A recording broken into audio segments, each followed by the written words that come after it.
In the 1950s, the US government decided there was nothing wrong in letting gray aliens abduct a few humans, if the price was right. Turns out you can't win a deal with the devil. After shooting down several extraterrestrial flying vehicles and acquiring the advanced technology they carried on board, the government deemed it very profitable to establish communication channels with the foreign entities. After all, amassing alien high-tech would grant the US technological superiority both in military and intelligence circles. One of the first projects to deal with this situation was Project Sigma, a joint operation established in 1952 by the NSA/CIA consortium. Ufologists refer to this venture using many monikers, including the Tau 9 Treaty for the Preservation of Mankind, as Dr. Dan Burisk calls it, the Greta Treaty or the Edwards Agreement, named after the Air Force Base where the monumental meeting reportedly took place. Its main objective was to pave the way for meaningful and productive communications between humans and aliens. Using technology we would now call rudimentary, Project Sigma scientists managed to pinpoint the relative location of a suspicious group of asteroids moving in an orderly fashion. Using the telecommunications equipment developed using the technology aboard the downed UFOs, a transmission was sent in their general direction. The reply did not take long and a meeting was scheduled. However, the message was also intercepted by another extraterrestrial presence that kept a close eye on our planet. A Nordic species known as the Blues contacted the humans and advised them not to enter any arrangements with the force that had moved from the outskirts of the solar system into an equatorial orbit around Earth. They warned us about the other alien species and the fact that they only serve themselves. The Blues refused to offer us any of their technology.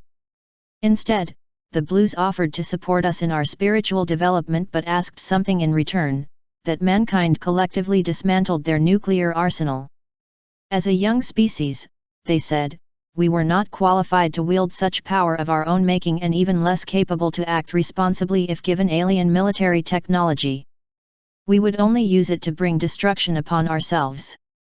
They warned humanity about its path of self-destruction and condemned the fact that we were killing each other, polluting the planet and wasting Earth's natural resources. The committee met their demands with extreme suspicion and prejudice, believing that nuclear disarming was not in the best interest of the United States and that it would leave the world helpless in the face of an alien threat. Naturally, some power-hungry high-ranking official dismissed their offer and attention was focused on getting that sweet alien tech. The diplomatic relations endeavor came to fruition on April 25, 1954, when key figures within the U.S. government and emissaries of the species we would later call the Tall Greys broke bread for the first time at Edwards AFB in Southern California. Other sources claim the meeting actually took place 2 months earlier at Holloman Air Force Base, 6 miles SW of Alamogordo, New Mexico. But we're not here to argue logistics and locations. What really matters is the outcome of the deal struck with the gray aliens. The information exchange was done telepathically between representatives of both worlds. It is unclear what the aliens' true motivation was, but the reason they invoked was genetic in nature.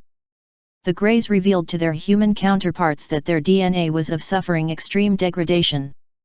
As a species, they were dying and were in desperate need of a solution to overcome the situation. They required complete and unrestricted access to the human genome in order to develop a stable method for human-gray hybridization and thus ensure their continued existence. The Tall Greys claimed they wanted permission to abduct humans and perform genetic research without harming their test subjects. The humans, they promised, would be returned unscathed and with absolutely no memory of their ordeal. An agreement was reached following the discussions, one that would prove very lucrative for those involved. Unfortunately, the consequences would be disastrous for the rest of the world. These are some of the conditions they imposed. 1. The United States would not reveal to the rest of the world any information about the Greys' presence on Earth.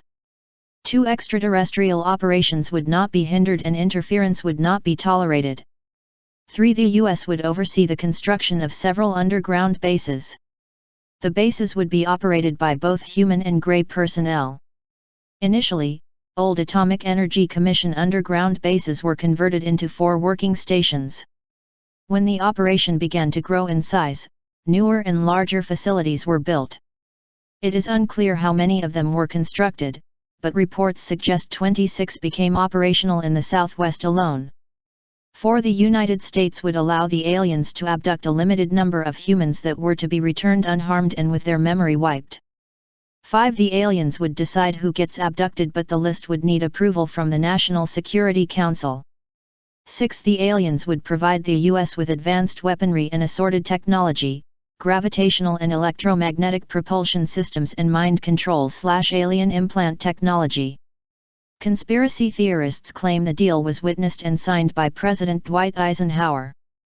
Their claims are supported by the fact that, while vacationing near Palm Springs, CA, the president inexplicably went missing on the night of February 21 to 22, 1954. It is speculated he was secretly taken to nearby Edwards Air Force Base for an encounter with the gray aliens. His official statement was that he had to undergo an emergency dental treatment and had visited a local dentist. Over the years, many have claimed to have been present during negotiations, and multiple confessions have surfaced since then. Among them is that of Gerald Light, at that time the leader of a famous metaphysical community.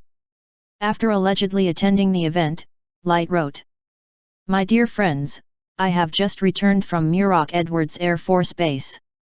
The report is true, devastatingly true.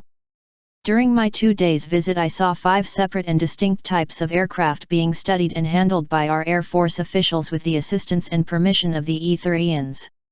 I have no words to express my reactions. It has finally happened. It is now a matter of history. Unfortunately for us, it wouldn't be long until the deal's favorable conditions became history and the Greys would start infringing the treaty.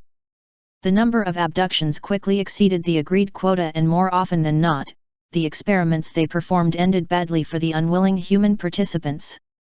In the early 1960s, the US government realized they had been duped and wanted to back out of the deal and kick the Greys off our planet, if possible.